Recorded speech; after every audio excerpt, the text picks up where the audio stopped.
இந்த காலை நேரம் சென்னை நகரின் ஒரு நடுத்தர வங்கி.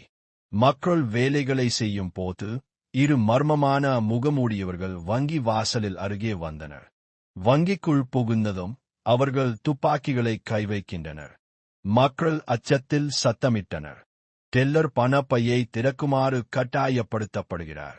பாதுகாப்பு காப்பாளர் அலாரம் அழைக்க முயற்சிக்கிறார், ஆனால் அவர் தடுத்தனர். பணத்தை பையை நோக்கி எறிந்து அச்சத்தில் உள்ள மக்கள் தரையில் மறைகிறார்கள். வங்கியின் வண்ணத் தோற்றத்திலிருந்து போலீஸ் அப்புறம் வந்ததை கவனிக்கின்றனர். ஒருவர் வாடிக்கையாளர் ஒருவரை ரமாக எடுத்துக்கொண்டு வெளியே செல்ல முயற்சிக்கிறார். வெளியே வரும் வழியில் சண்டை காட்சி உருவாகிறது. வெளியே வந்ததும் மோட்டார் சைக்கிள் துவங்கி பணம் கொண்ட பைகளை எடுத்துக்கொண்டு அவர்கள் ஓட ஆரம்பிக்கின்றனர். போலீஸ் எச்சரிக்கை துப்பாக்கி சுடுகிறார். மோட்டார் சைக்கிள் பக்கம் திரும்பி படுகாயம் இல்லாமல் காணாமல் போகிறது. வங்கியில் மக்கள் வெளியே பாய்ந்து பார்க்கின்றனர்.